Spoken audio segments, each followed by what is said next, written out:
The explosion tore through space without sound. Zara's scout ship spun wildly as metal screamed and systems failed.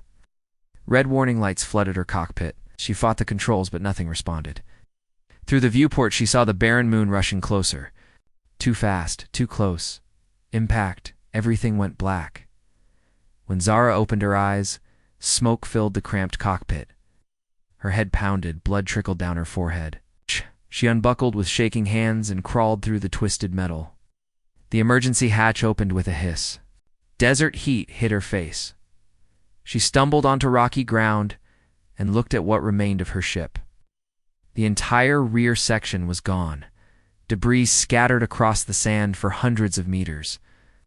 In the distance, she saw another crash site. Smoke rose. From twisted wreckage that looked nothing like Velrathi design, human. Zara's hand went to her rifle.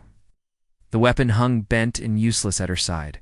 She tore it free and threw it down. Her backup blade would have to do. She pulled it from her boot and started walking toward the other crash site. The human appeared from behind a boulder. They both froze. He was tall for his species. Dark hair, brown skin, military uniform torn and dirty. His eyes met hers across 30 meters of empty ground. She saw his hand move toward his hip, then stop. No weapon. Good. Velrathi, he said. His voice carried clearly in the thin atmosphere. Human, she replied. Her accent made the word harsh. They circled each other slowly. Zara's muscles tensed. 2 years of war had taught her what humans could do. Fast, clever, dangerous despite their soft appearance. This one moved like a soldier. Careful. Watching her watch him. Your ship hit mine, she said. Your ship hit my escape pod, he corrected. I was already falling when you crashed into me. Then we both fall because of you? Or because someone shot us both down? Zara had not considered that. She glanced at the sky. No ships, no trails. Nothing but 2 pale suns burning overhead. Wind picked up suddenly. Sand began to sting her exposed skin. The human looked toward the horizon. A wall of brown rose there. Growing, coming fast. Sandstorm, he said. We need shelter. We need nothing together, Zara said. But even as she spoke, the wind grew stronger. Sand filled her eyes. She could barely see him now. There, he pointed. Through the storm, she saw dark shapes. Buildings, old mining structures, half buried in dunes. She ran, he ran. The storm swallowed them both. Zara crashed through a door that hung crooked on broken hinges. The human tumbled in behind her. They pushed the door closed together against the wind. In the sudden quiet, they stood on opposite sides of the small room, breathing hard. The space had once been a control station. Ancient equipment lined the walls. Dust covered everything, but it was solid, safe from the storm outside. 3 days, the human said. He was checking a console. Storm will last 3 days. According to this old system, you read Velrathi. Zara was surprised. Standard mining codes. Same in every language. He looked at her properly for the first time. His eyes widened. Zara looked down. Her uniform was torn at the side. Blood soaked through. She had not felt it during the crash. Now that she saw it, pain bloomed hot and sharp. It is nothing, she said. It's not nothing. He moved toward her. She raised her blade. He stopped. I have medical supplies. Let me help. Why would you help me? Because if you die of infection, I'm stuck alone on this rock. He slowly reached into his pack. And because I'm a soldier, not a monster, Zara watched him pull out a medical kit. Human design, but the basics would work on her biology. Their species were different, but not that different. She lowered the blade slightly. Fine, but stay where I can see you. He nodded. Sit down. This will hurt. She sat on a broken crate. He knelt beside her and opened the wound's edges gently. His hands were steady, professional. She hissed at the pain but did not move. What's your name? He asked while he worked. Does it matter? Because I'm touching you. Seems polite to know your name. Zara Marcus. He applied antibacterial gel. She flinched. Sorry, almost done. As he sealed the wound with synthetic skin, his hand brushed her stomach. He pulled back quickly. You're hot. Fever from the crash. Zara's jaw tightened. She felt it then. The warmth spreading through her core, the sensitivity of her skin, the way her body responded to his nearness. No, not now. Oh, here, not with him. It is not fever, she said quietly. Then what? She stood abruptly and walked to the far corner of the room. How far did the nearest rescue beacon? Don't change the subject. What's wrong? Nothing is wrong. Answer the question. Marcus pulled out a small scanner. 3 days walk. Northwest. Through rough terrain. He looked at her. But you already knew that. You're stalling. Zara pressed her forehead against the cool metal wall. She could feel her body betraying her, heart racing, skin flushed, every breath filled with his scent, human scent. Wrong scent, but her biology did not care about wrong. I am entering my fertile cycle, she said without turning around. Silence behind her. You're what? Marcus finally asked. My species has a mating season, once per year. 5 days. It is starting now. More silence, and there's no way to stop it. His voice was careful. Neutral. No, it will get worse. Much worse. She turned to face him. You need to stay away from me. Far away. Do you understand? Marcus stood slowly. Yeah, I understand. He moved to the opposite corner and sat down. I'll stay here. You stay there. Good. They sat in silence as the storm raged outside. Night fell. Darkness filled the small space except for the glow of old emergency lights. Zara lay on the cold floor, trying to ignore the fire building inside her. Trying to ignore the male just meters away. The only male? Her enemy. And 5 days stretching ahead like an eternity. Word count. 1,147 hash. She was in heat and. The only male around was her enemy ## part. 2. Biology versus. Will morning light filtered through cracks in the walls. Marcus woke to find Zara already awake. She stood at the far end of the room staring at nothing. She had not slept. He could tell by the rigid way she held herself. By the trembling in her shoulders. Storm's still going, he said quietly. She did not answer, did not turn around. Marcus sat up. We should check our supplies, see what we have.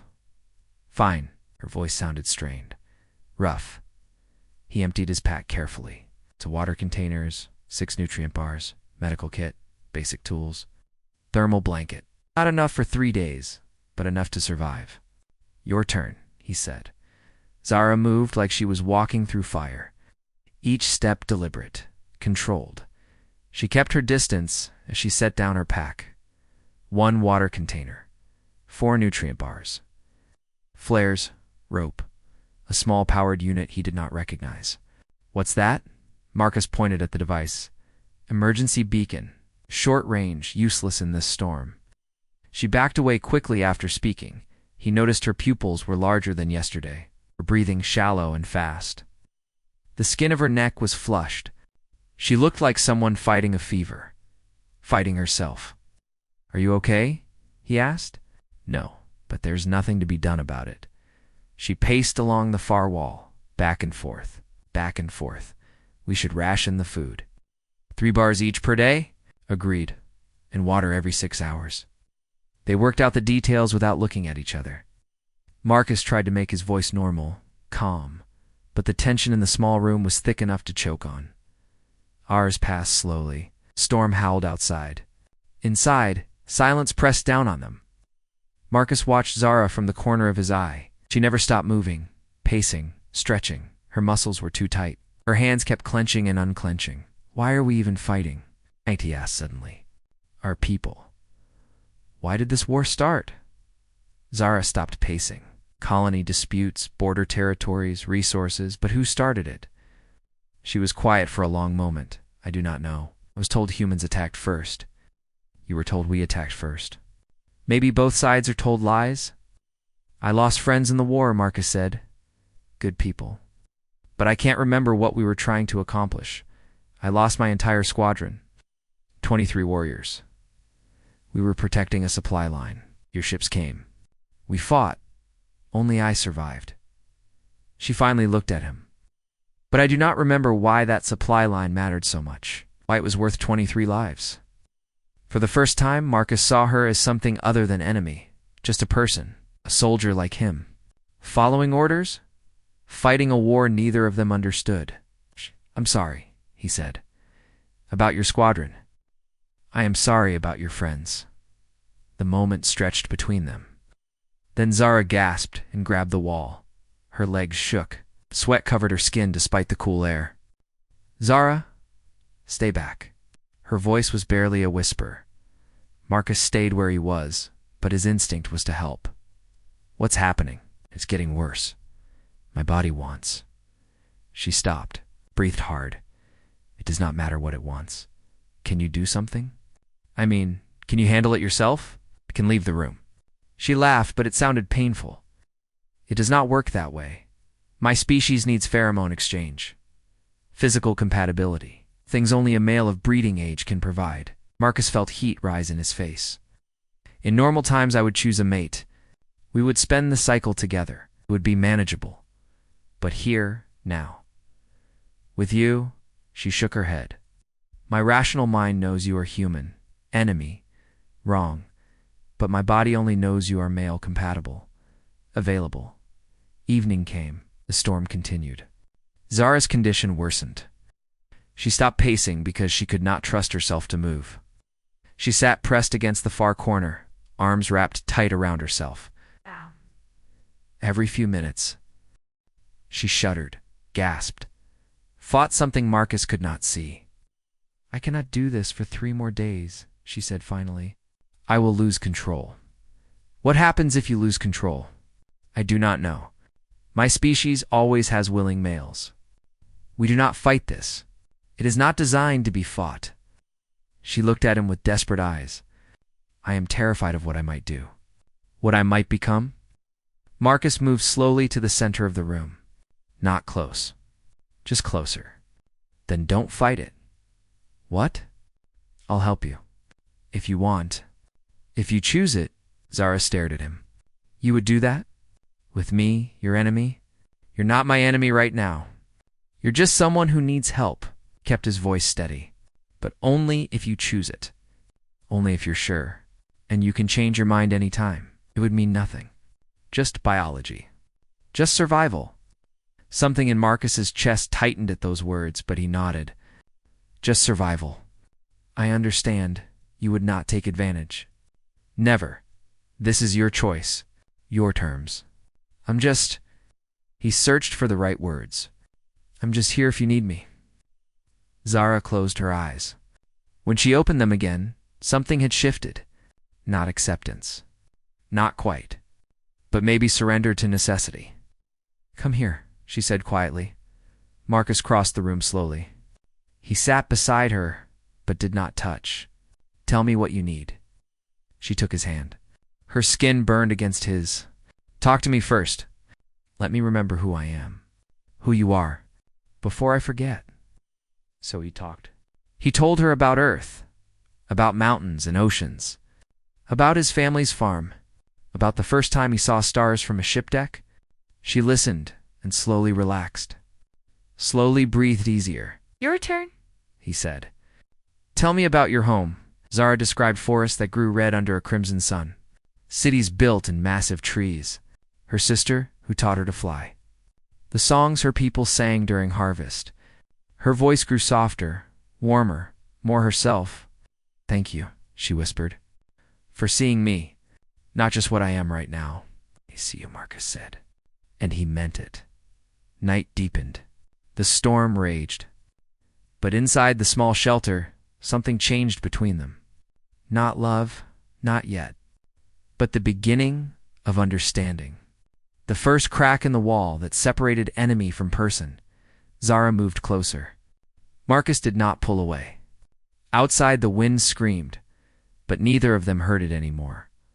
Word count, 1,199 hash. She was enheaved, and the only male around was her enemy Hash. Part 3. The line between enemies and allies. Dawn came slowly. Marcus woke to find himself alone on his side of the shelter. Zara sat by the door, checking her equipment. She moved with purpose now. Steady. The desperate edge from yesterday was gone. She glanced back at him. The storm cleared. We should leave soon. How are you feeling? Marcus asked carefully. Better. The worst has passed. Eh? She paused. Thank you. For last night. For being respectful. Marcus nodded. What could he say? They had crossed lines. Broken rules. Done things neither had planned. But the awkwardness between them felt different than he expected. Not shame. Just uncertainty. They packed in silence. Shared a nutrient bar and water. Zara activated her scanner and marked their route. 3 days to the beacon, through rocky canyons and open desert. Hard terrain, but possible. Ready? She asked. Ready? They stepped out into bright morning light. 2 suns climbed the horizon. The landscape stretched endlessly. Red rock and yellow sand. Nothing alive. Nothing moving. Just empty space and burning sky. They walked side by side. Not ahead, not behind. Together. Tell me about your sister, Marcus said, after an hour of silence. Zara looked surprised. Why? Because I want to know. Because we have 3 days of walking and nothing else to do. She smiled slightly. Her name is Kara. She is younger, smarter, better at everything. I doubt that. Oh, truly. She could fly before most children could walk. Graduated top of her class. Joined diplomatic corps instead of military. My parents were prouder of her choice. Why'd you join the military? Zara was quiet for a while. To prove something? To myself? To my family? I was never the smart one. Never the talented one. But I could fight. I could be strong. Strength isn't just physical, Marcus said. No, but it is measurable. Clear, fight, win, survive. Simple. They walked through a narrow canyon. Walls rose high on both sides. Their footsteps echoed. The temperature dropped in the shade. Relief from the heat above. What about you? Zara asked. Why did you join? Marcus considered the question. I didn't know what else to do. My family wanted me to take over the farm. I wanted to see the galaxy. Military offered both purpose and escape. Do you regret it? Sometimes. When I think about what I've done, who I've killed, he looked at her. But if I hadn't joined, I wouldn't be here. Wouldn't have met you? Is that good or bad? Still deciding? Zara laughed. Actually laughed. The sound echoed off canyon walls. Marcus found himself smiling. They emerged from the canyon as the suns reached their peak. Heat hammered down. They found shelter under an overhang and rested. Shared water. Ate another bar. I need to tell you something, Zara said. The cycle. It is not over. Marcus tensed. But you said the worst passed. It's the worst of the first phase. But it comes in waves. Every evening it will return. Less intense each time, but still present. She met his eyes. I am telling you now so you can decide. If you want to keep distance, if this is too much, and if it happens again tonight, then I will need help again. If you are willing, Marcus thought about it. About boundaries they had already crossed. About 3 more days together. About what any of this meant. I'm willing, he said simply. Something flickered in Zara's expression. Relief, maybe. Or something deeper. They continued walking as the day cooled. The terrain grew rougher. Loose rocks made every step treacherous. Zara led with confidence. She knew this kind of ground. Train for it. Watch your left, she said suddenly. Marcus looked. Nothing but rocks. Then he saw it. Tracks. Large tracks. What is that? I do not know. This moon was supposed to be empty. I found more tracks. And then boot prints. Human military. Fresh. Both our sides are here, Marcus said quietly. Covert outpost. Hidden from official channels. Ah. Zara checked her scanner. I am picking up power signatures. 3 kilometers northeast. That's between us and the beacon. Yes. They looked at each other. The same question, in both their eyes. What happens when we reach our people? I cannot turn you in, Zara said. Not after everything. But I do not know what else to do. Same, you're not my prisoner. Marcus struggled for the word. You're my partner now. In this, partners? She tested the word. Strange. They made camp in a shallow cave as darkness fell. Marcus built a small fire from dried plant matter. Zara set out their remaining supplies. They had enough for 2 more days. Barely, as predicted, the symptoms returned with evening. Zara's breathing changed. Her skin flushed. But this time there was no panic.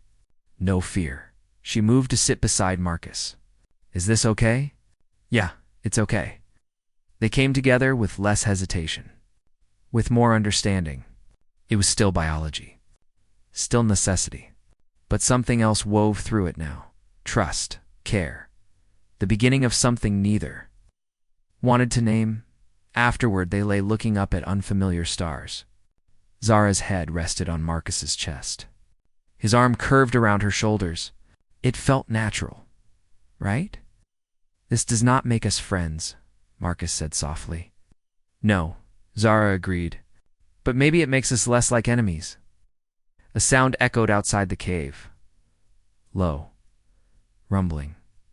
Not wind. Not storm. Something alive. They sat up quickly. Marcus grabbed his knife. Zara pulled her blade. They moved to the cave entrance and looked out. Nothing. Just darkness and rocks. But the sound came again. Closer now. And with it came heavy footsteps. Multiple footsteps. We are not alone, Zara whispered. Run or hide. Neither. We face it. They stood side by side at the cave entrance. Weapons ready. Hearts pounding. Whatever was out there in the darkness was coming.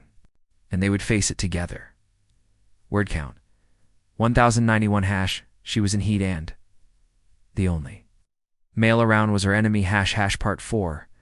When the war finds them, the footsteps stopped just beyond the firelight. Marcus and Zara pressed against the cave wall, weapons ready. Silence stretched. Then a voice called out in Velrathi. Scout Zara, we know you are here. Show yourself. Zara's hand tightened on her blade. She recognized that voice. Commander Throck. Her former unit leader. 3 figures stepped into the light. All Velrathi warriors. Full combat gear. Weapons trained forward.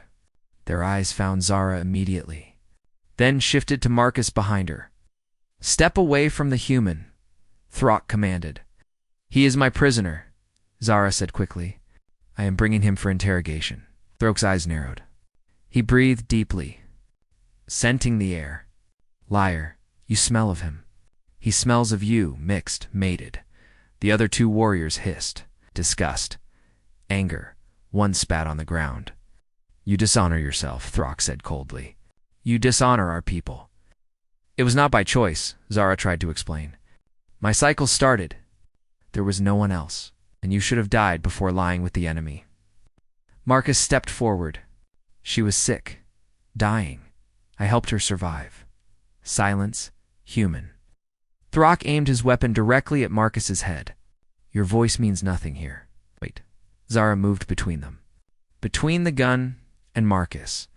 He is valuable. He knows things. Military intelligence. Ship codes. We can use him. We can use him dead just as easily.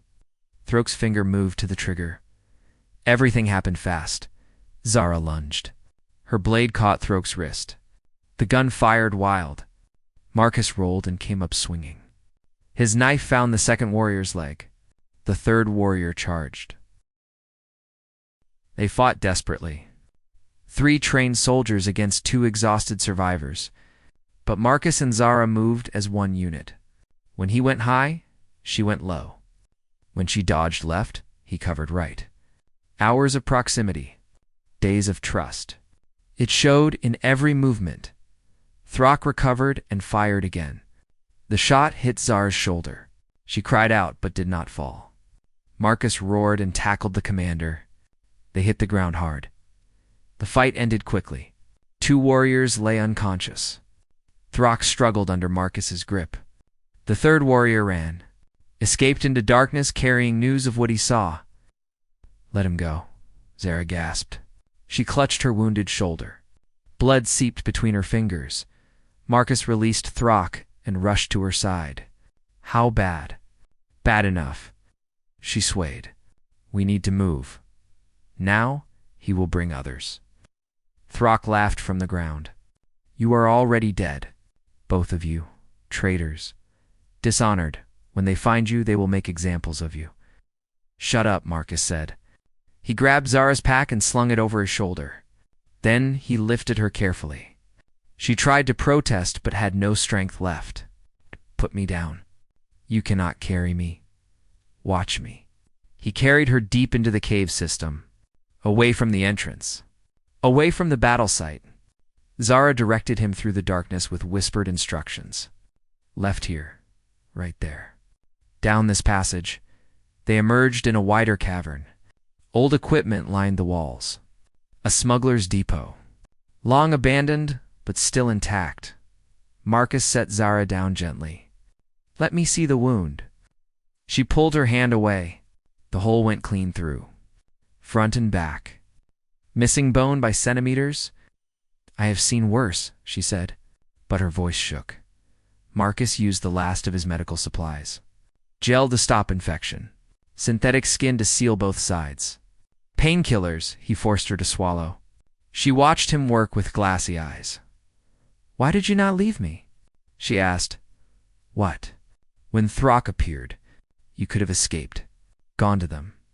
Been rescued. Marcus met her eyes. Because you're not my enemy anymore. What am I then? He thought about the past days. The conversations. The trust. The intimacy that went beyond physical. You're mine to protect. Zara closed her eyes. I am no one's. I protect myself. Not right now, you don't. Right now, you rest. I'll keep watch. She wanted to argue, but exhaustion pulled her under. Within minutes, she was asleep. Marcus explored the depot while she slept. Found maps on old data drives. Supply lists. Ship manifests. This place had been active once. A neutral zone where both sides traded in secret. Before the war made neutrality impossible, one map caught his attention. A ship. An old freighter. Marked as still operational. Hidden in a cavern 3 kilometers west. Right in the middle of the most contested territory on the moon, he looked at Zara sleeping. At the blood on her uniform. At the peaceful expression on her face, so different from the warrior who had wanted to kill him days ago. She had saved his life tonight. Put herself between him and death. No hesitation. No calculation. Just instinct. And he knew with absolute certainty that he would do the same for her. When Zara woke hours later, Marcus showed her the map. We cannot reach that ship, she said. Too many soldiers. Both sides will be hunting us now. What choice do we have? Your people want you dead. Mine want me dead. We can't go to either beacon, then we are trapped. No, we have one chance. Get to that ship. Get off this moon. Disappear into the outer territories where neither military can follow. Zara studied the map. You would leave your people? Your home? Everything? I already did when I chose to protect you. He looked at her seriously. The question is, would you? Leave everything behind? She thought about Throke's disgust, her fellow warrior's hatred, the life she could never return to. Then she thought about Marcus, about trust earned in impossible circumstances, about a future that might exist beyond this war. Yes, she said quietly. I would, then we go together, partners, partners. She smiled despite the pain. To the end. They rested through the day, gathered what supplies the depot offered, prepared for their last desperate run. That evening, Zara's cycle symptoms returned one final time. Gentle now, fading. They came together with tenderness, with care. Not driven by biology, but by choice. This may be the last time we are safe, Zara whispered. If we fail tomorrow, ... we won't fail. If we do, I want you to know, These days with you, they mattered. Marcus kissed her forehead. They mattered to me too. Dawn came too fast. They gathered their weapons. Checked the map one last time. The cavern with the ship lay ahead through the most dangerous territory on the moon. Ready? Marcus asked. Zara took his hand. Squeezed once. Ready. They stepped out into the morning light. Above them in the distance, explosions bloomed. The war had come to the moon in full force. Human and Velrathi forces clashed openly now, and two soldiers ran through the middle of it all. Not enemies. Not quite lovers. But something new. Something the war had not planned for. Something that might just survive. Word count. 1,197 hash. She was in Hedond. The only male around was her enemy hash hash. Part 5. No going home. The battlefield was chaos. Laser fire cut through smoke. Explosions shook the ground. Human soldiers fought Velrathi warriors across the rocky terrain. Neither side noticed two figures running through the destruction. Marcus pulled Zara behind a boulder as fire streaked past. Her wounded shoulder made her slow. He could see pain in every movement she made. Can you keep going? He asked. I must. No choice. She checked her scanner. The cavern is 2 kilometers ahead. Through that, she pointed at the center of the fighting. The worst of it. Where both forces concentrated their strength. We'll use the battle as cover, Marcus said. They're too busy killing each other to notice us, or we die in the crossfire. Better than dying in a cell. Zara smiled grimly.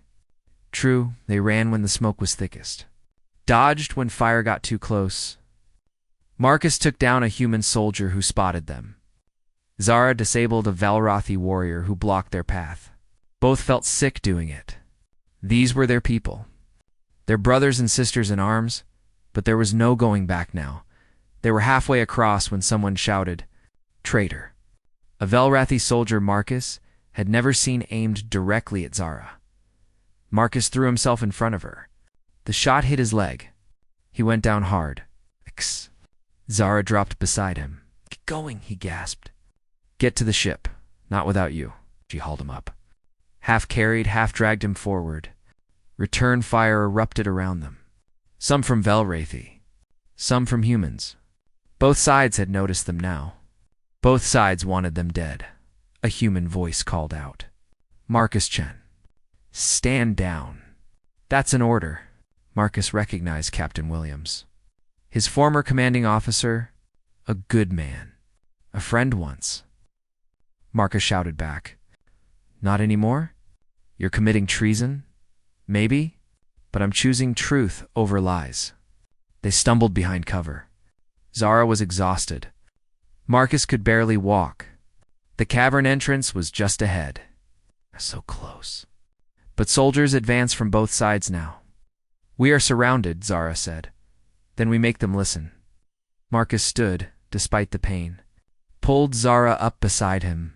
They faced the assembled soldiers together. Weapons lowered. Arms raised. Look at us. Marcus shouted. His voice echoed across the battlefield. Look at what we've become. The fighting slowed. Soldiers on both sides turned to watch. Zara spoke next. Her voice clear and strong. We are enemies. Human and Velrathi. But we survived together. We protected each other. We chose each other over our orders. She's right, Marcus continued. I was taught to hate her kind. But I learned she's not so different from me. She bleeds. She hurts. She hopes for a future beyond this war. Captain Williams stepped forward. She's the enemy, Marcus.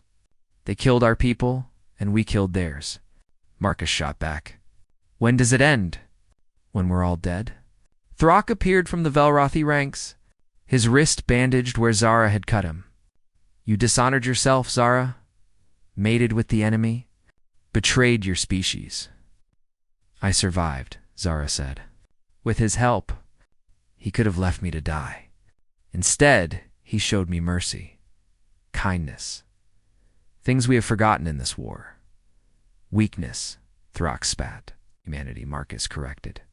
the kind both our species claim to have. The soldiers shifted, uncertain. Some lowered weapons slightly. Others kept aim steady. The moment balanced on a knife's edge, then a shot rang out. A human extremist who saw only enemy. The shot meant for Marcus. But Zara moved. Threw herself in front of him. Again, the bullet took her in the chest. She collapsed. Marcus caught her. No, Zara, no. Another shot. This time, Velrathi. Meant for Zara. Marcus covered her body with his. Felt the impact between his shoulders. Felt pain explode through him. They lay together in the dust.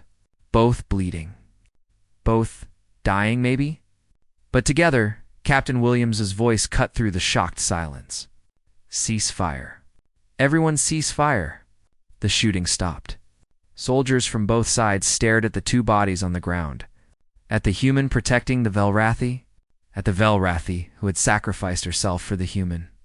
Is this what we've become? Williams asked quietly. His question carried to everyone. They found something better than hate, and we shot them for it. A Velrathi warrior stepped forward. Young, maybe fresh to the war. They were brave. Both of them. Braver than us. Slowly, soldiers on both sides lowered weapons. Not all, but enough. Enough to create a path. Williams knelt beside Marcus. You crazy bastard. Get up, can't? Marcus gasped. Too heavy, then I'll carry you. He looked at a Velrathi medic. Help me, please. The medic hesitated, then nodded.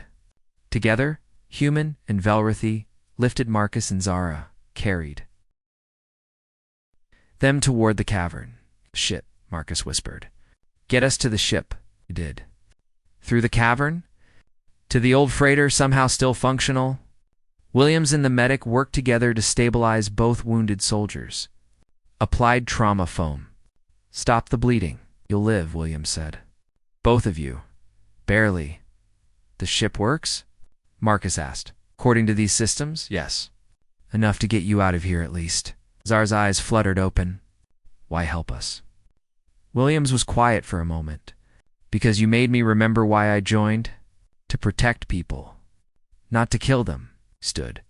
Go, before the commanders arrive and order us to finish the job. The Velrathi medic nodded agreement. You have given us much to think about. Live well. Marcus piloted with shaking hands. Zara navigated through gritted teeth. The freighter lifted, groaned, complained, but flew. They broke atmosphere as both forces watched from below. No one fired. No one pursued. For just that moment, the war paused. Weeks passed in blur. Recovery, travel, fear.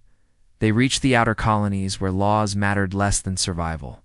A frontier station called Haven's Edge. They registered as salvagers. Changed their names. Marcus grew a beard. Zara dyed her distinctive hair markings. They took small jobs. Ship repairs. Cargo runs. Nothing legal. Nothing illegal. Just neutral. They worked well together. Understood each other without words. One evening, sitting in a crowded cantina, they heard news broadcasts. Small reports, scattered, soldiers refusing orders, questioning the war. Nothing major. Just ripples. Yeah, we did that, Zara said softly. Started those ripples. Maybe, or maybe people were already questioning. We just showed them it was possible. Human at the bar noticed Marcus. Stared too long. Recognition flickered. His hand moved toward his jacket. Zara's hand covered his. Firm warning. The human looked between them. At their joined hands, at the partnership, at the unity, he pulled his hand back slowly. Nodded once. Turned away. Marcus and Zara left the cantina together. Walked through crowded station corridors. Just two more faces in the stream of travelers and refugees and people running from something. Do you regret it? Zara asked. Leaving everything behind? Marcus thought about Earth, about his family he could never contact, about the life he would never return to. Then he looked at Zara, at the person who had become his partner. His home, no, he said. I don't regret it, neither do I. They disappeared into the crowd.